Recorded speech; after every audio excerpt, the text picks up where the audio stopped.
கொஞ்சோண்டு இடத்துல எப்படி மரங்களும் வளர்த்துட்டு, அந்த மர நிழல்ல கோழிகளும் வளர்க்கலாம் அப்படின்னு தான் நம்ம இதில பார்க்க போறோம். நம்ம வந்து இப்போது எங்கள் வீட்டை சுற்றி நிறைய இடம்லாம் கிடையாது. ஒரு 50 ஸ்கொயர் ஃபீட் இருக்கும். ஸ்கொயர் ஃபீட் கணக்கு பார்த்தா. அடி கணக்கு பார்த்தா ஒரு 16க்கு 16 மட்டும் கொஞ்சோண்டு இடம் பேக்கில இருக்குது. வீட்டுக்கு பின்னால. அதில் வந்து ஃபஸ்ட்டு வந்து நம்ம கோழி வளர்க்கலாம் அப்படின்னு சொல்லிட்டு தான் நம்ம வந்து ஒரு ஷெட்டு போட்டோம் 10 அடிக்கு.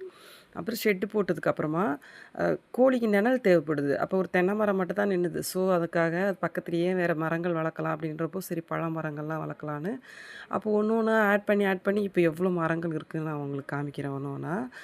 பூச்செடிகளும் இருக்குது, அட் த சேம் டைம் மரங்களும் இருக்குது. அது ஒன்று ஒன்றா கலெக்ட் பண்ணது தான். இது வந்து ஃபஸ்ட்டு மருதாணி இருக்குது. இது சும்மா தான் நட்டி வச்சது. இது வந்து ஆரஞ்சு பழம், கமலம் ஆரஞ்சு. இது எப்படி வளரும்னு தெரியல நம்ம கிளைமேட்டுக்கு. இப்போதைக்கு அது வந்துட்டுருக்கு நல்லாவே வந்துட்டுருக்கு. 2 வருஷம் ஆச்சு வச்சு. அப்புறம் அது பக்கத்தில் இருக்கிறது வந்து மல்லிப்பூ செடி. மல்லிப்பூவில் வந்து ரெகுலராக பூ இருக்கும். நிறைய பூக்கள் இல்லைனாலும் கொஞ்சம் கொஞ்சம் பூத்துட்டே இருக்கும். இது வந்து நம்ம முழு நெல்லிக்காய். முழு நெல்லிக்காய் வந்து சின்ன செடியாக ₹200 தான் வாங்கி வச்சேன். இது இப்போ எவ்வளோ பெருது, என்னை விட ஹைட் ஆகிடுச்சு. நிறைய பூ வச்சுருக்கு. போன வருஷம் 2 காய் காய்ச்சிருந்தது. இந்த வாட்டி ஏகப்பட்ட பூ வச்சுருக்கு. எவ்வளோ காய் காய்க்குதுன்னு பார்க்கலாம். இனிமேல் வந்து அது உங்களுக்கு வந்து பிரயோஜனமாக இருக்கும். இதை பார்க்கும்போது நம்மளும் இப்படி வளர்க்கலாம் அப்படின்னு உங்களுக்கு தோணும். அதனால தான் நான் இதை அப்டேட் பண்ணுறேன். அப்புறம் வந்து இது வந்து சப்போட்டா வந்து லைட்டாக அந்த முனைகள்லாம் வெள்ளைப்பூச்சி வருது. அது ஏன்னு தெரியல. என் பக்கத்து வீட்டில் இருக்கிற மரத்துலேயும் அப்படி தான் வருது. ஏதோ அவங்க மருந்து அடிக்கணும்னு சொன்னாங்க. பட் நாங்கள் மருந்தெல்லாம் அடிக்கிறதில்ல. அப்படியே நேச்சுரலாக வளருது. அதுக்கு ஏன் நம்ம மருந்து அடிப்பானே அப்படின்னு இருக்குது. இது கொய்யா மரம், ரெட் கொய்யா. இது பேர்ட்ஸ் சாப்பிட்டுட்டு போட்ட கொட்டையிலேருந்து வளர்ந்தது கொய்யா லீஃபு. இது வந்து சீத்தாப்பழம் மரம். காய் சூப்பராக காய்க்கும். ஆனால் நிறைய கொஞ்சம் ரொம்ப குலையா இருக்குது சொல்லிட்டு நான் இப்போ வெட்டி விட்டுட்டேன். அதனால் இப்பவும் காய் இருக்குது, மேலேருந்து பார்த்தா அதோட காய்கள்லாம் தெரியும். இது வந்து நம்ம லெமன், வீட்டுக்கு யூஸ் பண்ணுற லெமன் தான் இது. புது தளிர் வந்திருக்கு பார்த்தீங்களா, எப்படி சூப்பராக இருக்கா. இது சின்ன செடியாக வச்சது இப்போ எவ்வளோ பெருசாக அப்படியே. ஆனால் கொஞ்சம் முள்ளுலாம் கொஞ்சம் டிஸ்டர்ப் பண்ணுற மாதிரி தான் இருக்குது. பட் பின்னாடி இருக்கிறதுனால நம்மளுக்கு பிரச்சனை இல்லை. அது பக்கத்து வீட்டுக்கும் போகாது. பக்கத்து வீட்லேயும் அவங்க மேலே ஷீட்டு மேலே தான் போகும். அதனால் ஒன்றும் ப்ராப்ளம் இல்லை. இது வந்து மாதுளை. இது வந்து ரெட்டு மாதுளை பார்த்துக்கோங்க. இப்போ பிஞ்சு பிடிச்சிருக்கு இந்த வருஷம். நல்லா எப்படி சொல்கிறது, ஒரு 10 போல் பிஞ்சு கீழெல்லாம் இன்னும் கீழே மேலே எல்லாம் நல்லா பூ பிஞ்சுமா இந்த வருஷம் நல்லா திரட்சியாக இருக்குது செடி. இந்த வெயில் கிளைமேட்டுக்காக என்னன்னு தெரியல, சூப்பராக இருக்குது. காய் பிஞ்சு எல்லாம் பிடிச்சிருக்கு. இதுக்கு முன்னாடி ஒரே ஒரு காய் காய்ச்சிது. இந்த வருஷம் நல்லாவே காய் காய்ச்சிருக்கு. இங்கே ஒரு சப்போட்டா வச்சேன். பட் இது இட நெருக்கடினால இது நல்லா வரலன்னு நினைக்கிறேன்.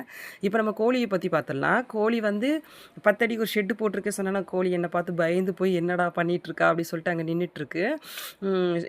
அது கொஞ்சம் நம்ம அது கொடுத்தோன்னா அது கொஞ்சம் நவுண்டு போயிடும். இது வந்து பப்பாளி ரொம்ப நாளாயிடுச்சு. பழம் விழும். பட் அது கோழிகளே சாப்பிட்றோம். நம்ம அதை தேடுறதே இல்லை, அந்த பக்கமே போகிறதே இல்லை. அப்புறம் இது ஒரே ஒரு தென்னை மரம் நிற்கிது சொன்னால, தென்னை மரத்தில் வீட்டுக்கு தேவையான அளவுக்கு காய்கள் கிடச்சிரும். இது தேவைக்கு நம்ம இன்னும் கொஞ்சம் வெளியில் வாங்கிப்போம். இது வந்து நல்லா நிழலுக்கு யூஸ் ஆகுது. ப்ளஸ் கோழிகளுக்கு ப்ளஸ் வந்து அந்த தண்ணி, சாக்கடை தண்ணி வரதில்ல, அதில் நல்லா அப்சர்வ் பண்ணிவிடும். கோழிகள் பயந்து நிற்கிது. இப்போ நம்ம அந்த கோழி கூட்டை பார்க்கலாம்.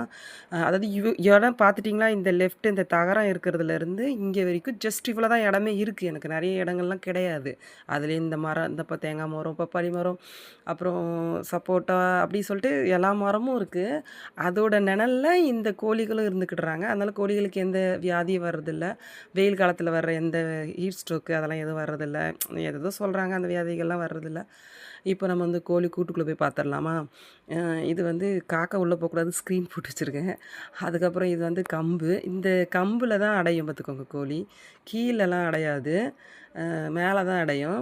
இது வந்து குஞ்சு கோழிகளுக்கு வந்து பாதுகாப்பாக வைக்கிறதுக்காக உள்ள ஒரு செட்டப் பண்ணி வச்சுருக்கேன். இந்த கம்பு இருக்குது பார்த்தீங்களா, இதில் தான் வரிசையாக அப்படியே எல்லா கோழிகளும் வரிசையாக அடைஞ்சிக்கிடும்.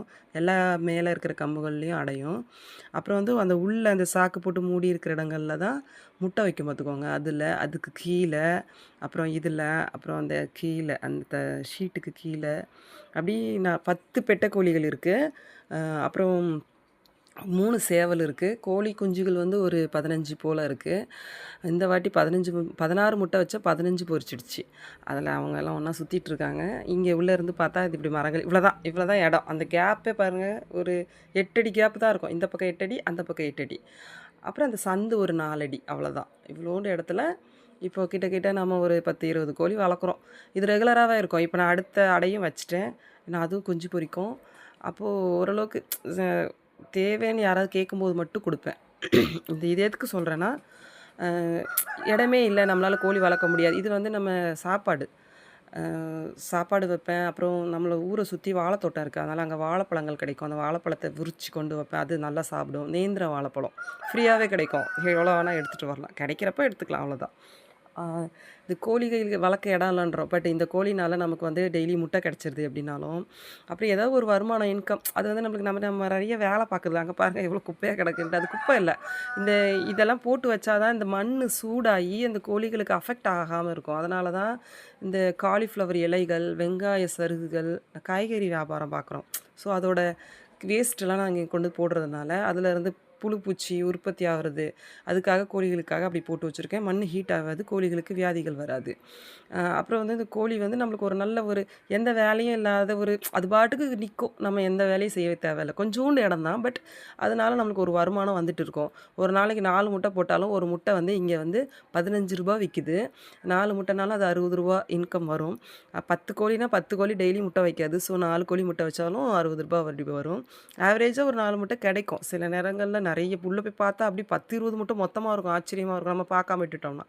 அப்படி ரெகுலரா முட்டை கிடைக்கும். யாராவது கறிக்கோழிக்கு கேட்டாங்கன்னா, அது இந்த சேவல் முக்காவாசி வெளிய போயிடும். பொட்டைக்கோழிகள் வளர்க்குறவங்களுக்கு தேவைப்பட்டா குடுப்போம். அப்படி இந்த பிஸ்னஸ்ன்றத விட இது வந்து ஒரு அதுங்களுக்கு தீனி வச்சுக்கிட்டு மனநிறைவா இருக்கு. அது என்ன பார்த்து பயந்து போய் நிக்கிது. நம்ம அப்ப